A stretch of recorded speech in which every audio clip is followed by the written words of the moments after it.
Perkenalkan, nama saya Anissa Juliana Siswanto dari kelas SD akan menjawab pertanyaan dari teman-teman sekalian. Itu pertanyaan dari kelompok 1 dari saudara Mutia, yaitu dia bertanya, apa konsekuensi bagi konsumen jika tidak membaca peraturan tentang cara penggunaan barang atau jasa yang telah dia beli? Nah, jawabannya yaitu jika konsumen tidak membaca peraturan atau petunjuk yang telah diberikan oleh pelaku usaha, maka itu merupakan suatu kelalaian dari konsumen tersebut. Karena sesuai dengan pasal 5 Undang-Undang Perlindungan Konsumen huruf A menjelaskan bahwa konsumen berkewajiban untuk membaca atau mengikuti petunjuk atau informasi yang telah diberikan oleh pelaku usaha agar untuk menjamin keamanan dan kenyamanan bagi konsumen tersebut. Terus jika terjadi kelalaian atau kecelakaan yang disebabkan oleh barang atau jasa yang dibeli oleh konsumen, maka konsumen tidak berhak untuk menuntut ke pelaku usaha karena pelaku usaha sudah menjalankan kewajibannya, yaitu telah memberikan informasi yang jelas dan petunjuk penggunaan barang atau jasa yang telah dia jual. Hal ini sesuai dengan pasal 7 huruf B dan C, itu jika pelaku usaha telah memberikan petunjuk atau informasi, maka dia tidak berhak dituntut atas kecelakaan atau kelalaian yang telah dilakukan oleh konsumen. Oke, kita lanjut ke pertanyaan kedua, yaitu dari Asnawi Marwanto. Dalam pasal 5, bagaimana produsen memberikan pemahaman kepada konsumen dalam menggunakan barang atau jasa untuk memastikan konsumen memahami kewajibannya. Meskipun di dalam pasal 5 Undang-Undang Perlindungan Konsumen Nomor 8 Tahun 1999 mengatur tentang kewajiban konsumen, yaitu tentang membaca dan memahami informasi yang telah diberikan oleh pelaku usaha, tapi dalam pelaku usaha juga memiliki peran yang penting di dalam pemahaman, yaitu memberikan pemahaman kepada konsumen terhadap barang dan jasa yang telah dijual. Nah, hal ini sesuai dengan pasal 7 huruf B, yaitu yang kurang lebih menjelaskan tentang bahwa pelaku usaha berkewajiban memberikan penjelasan yang benar, jelas, dan sesuai terhadap barang dan jasa yang telah dijual. Terus juga memberikan pemahaman kepada konsumen terhadap pemakaian, terus pemeliharaan barang, terhadap produk yang telah dijual. Terus konsumen atau produsen juga harus memastikan konsumen memenuhi prosedur yang telah diberikan oleh konsumen, yaitu dengan cara memberikan label atau buku panduan terhadap cara pemeliharaan barang atau cara penggunaan barang tersebut sesuai dengan Undang-Undang Perlindungan Konsumen agar demi guna untuk memberikan keamanan dan kenyamanan terhadap konsumen itu sendiri.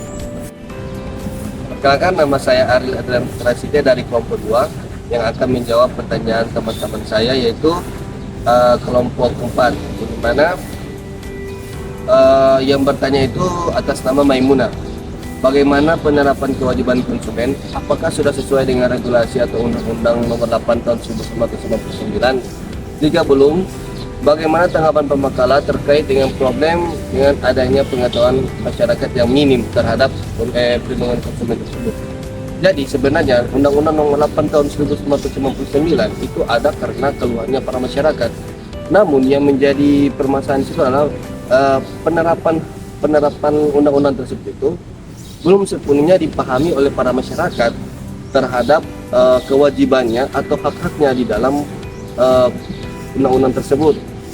Nah, yang menjadi problem di situ adalah kurangnya literasi dan kurangnya sosialisasi dari para lembaga terhadap para konsumen atau para masyarakat di wilayah kota maupun di wilayah pelosok itu sendiri.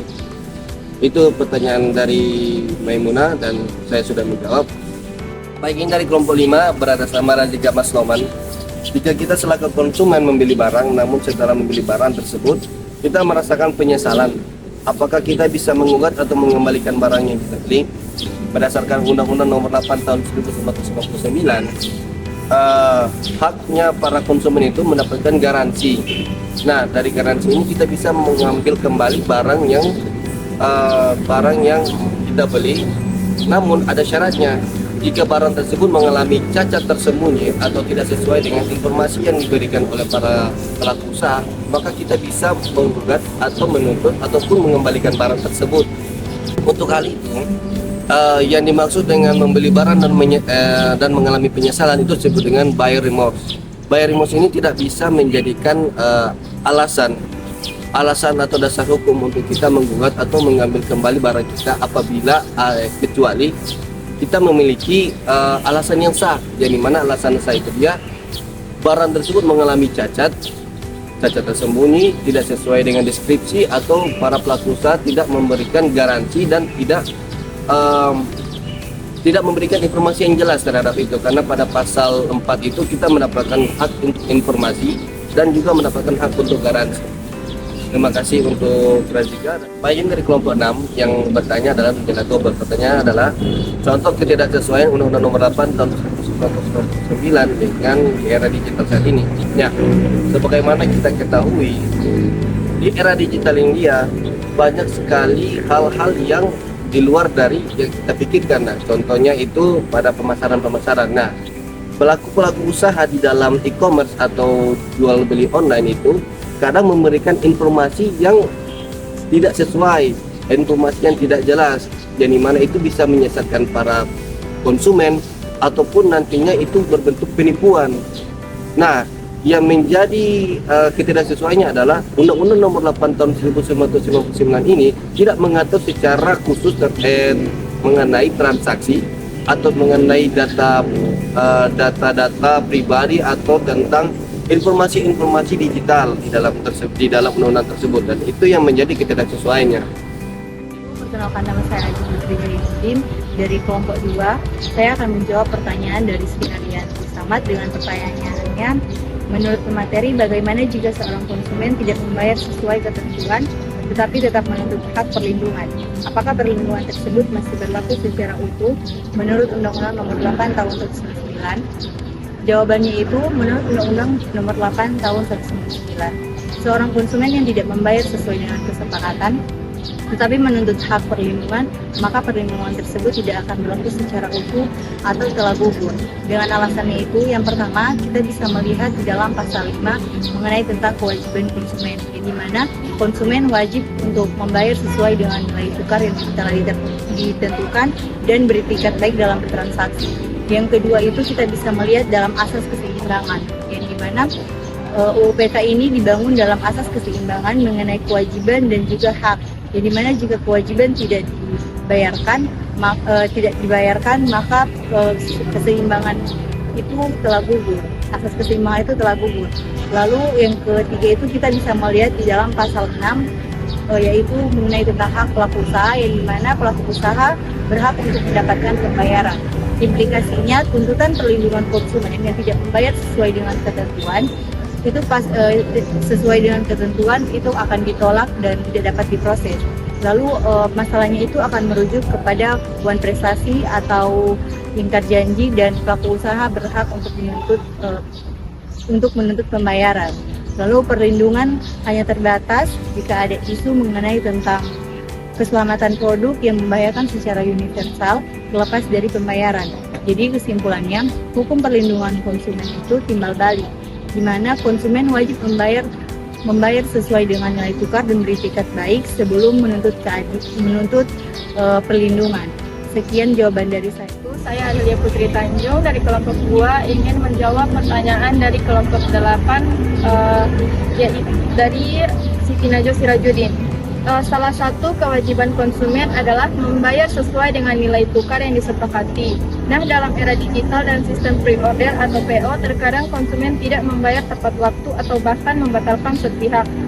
Apakah tindakan ini bisa dianggap melanggar kewajiban konsumen sesuai dengan Undang-Undang Nomor 8 Tahun 1999? Bagaimana menurut pemakalah, apakah hal ini berdampak terhadap keadilan transaksi antara konsumen dan pelaku usaha?